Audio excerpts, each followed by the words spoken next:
Hello, everybody. It's Gareth here with a special edition for you. So we're just dropping this in to the regular podcast feed as we think you might enjoy it. It's an illuminating conversation about presence, about federated social media, and also why climate issues matter in technology podcasts.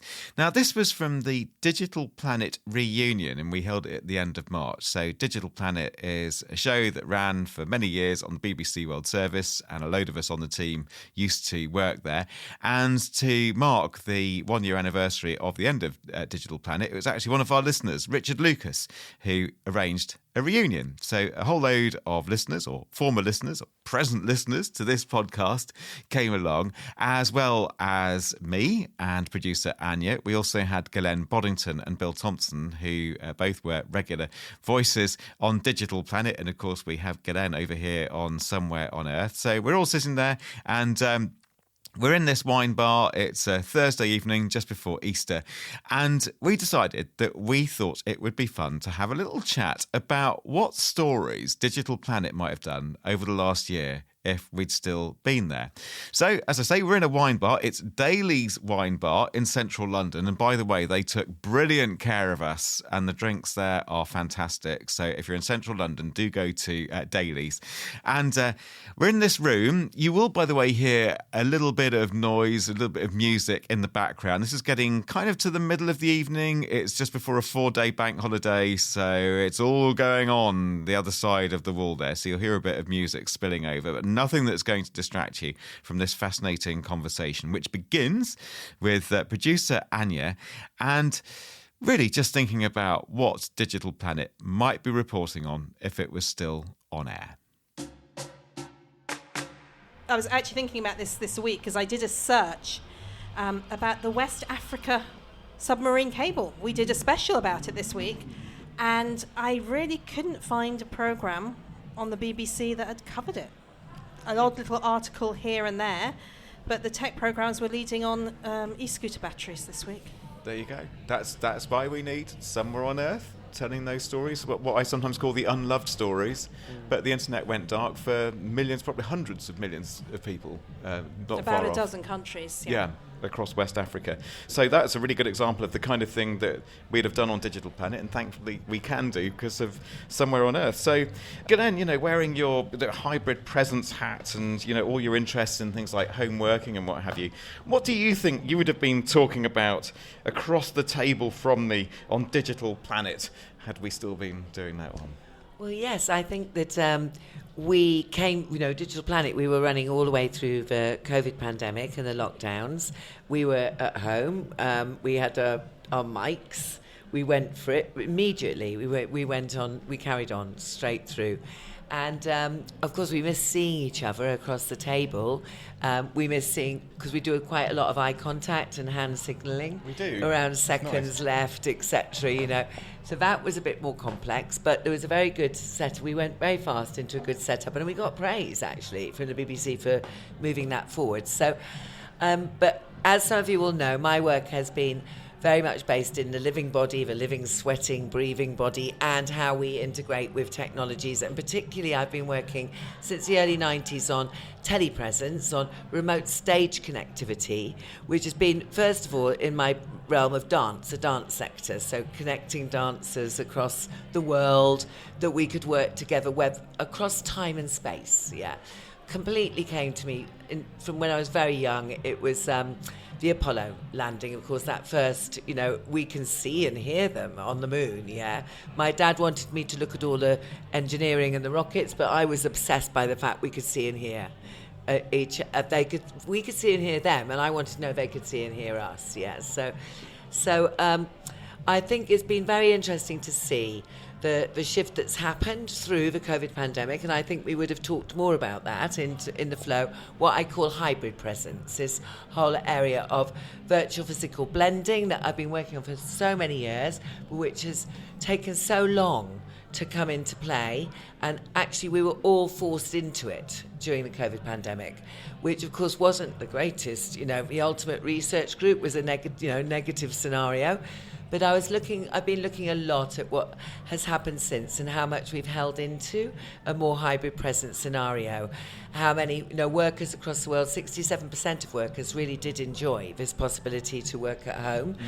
Still many people, up to 30%, 33%, are still doing a part home, part working, going into work, commuting scenario. It's a lot better for mental health, that people are dealing much better with their lives. Some companies have put the clapper down and said back in, 4 days a week, back in 5 days, but most of them haven't actually, because it's proved that productivity has gone up about 16% due to this actual not having to do the commute every day, being able to actually diffuse your life across many areas, But I think more interesting than work is the social side. Yeah. Yeah, well, tell us about that then, because that's where it really does unlock itself. It really does, because I don't know if any of you in the room do yoga, and great. And how many people do it actually online from home now?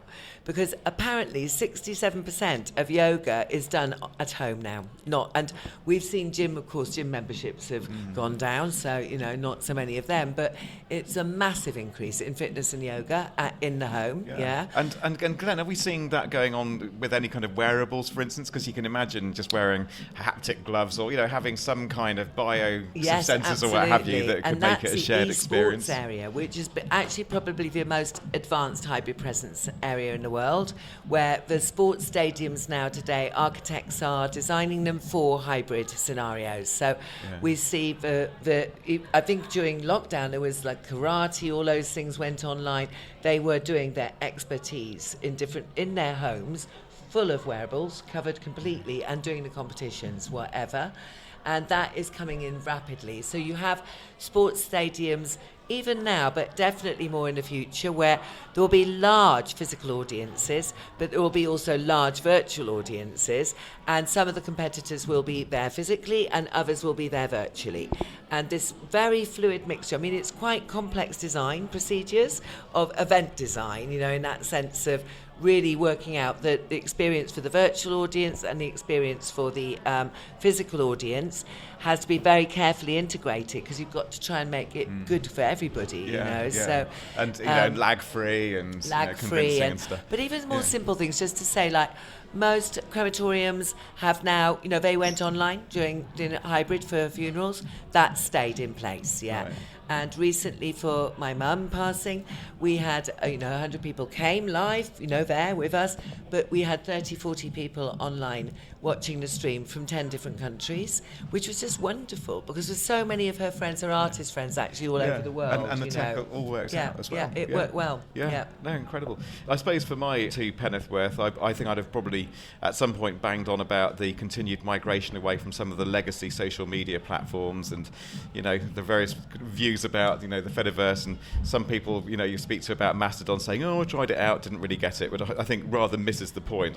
But I think the moment I got it was when I just realised that whenever I wanted to, if I wanted to, I could just port my entire social graph from one server to another, and it just seemed simple but incredibly profound. And it made me think that in a matter of just a few years, people will take it for granted that they can just take, the friends and the contacts and the content they've spent years investing in and building up, and just move it from one network to another. And and it's a story that's been rumbling on probably for at least about the last 2 or 3 years, but I'm sure it might have come up at some point on Digital Planet. And Mr. Bill Thompson, you have thoughts on Mastodon, don't you? And how it's kind of more than just a story about social networking. Completely. I think we misunderstand what is going on with social networks if we think about Mastodon as being a replacement for Twitter or an alternative to Threads or stuff like that. What Mastodon relies on an underlying protocol called ActivityPub, and that's what allows you to share digital assets, which may be messages, to other people, and to have those messages, those digital assets, made available to other people who subscribe to them. But there's a lot more you can do with that. And ActivityPub actually underlines a whole load of alternative ways of doing things like file sharing or photo sharing or almost anything you might want to do.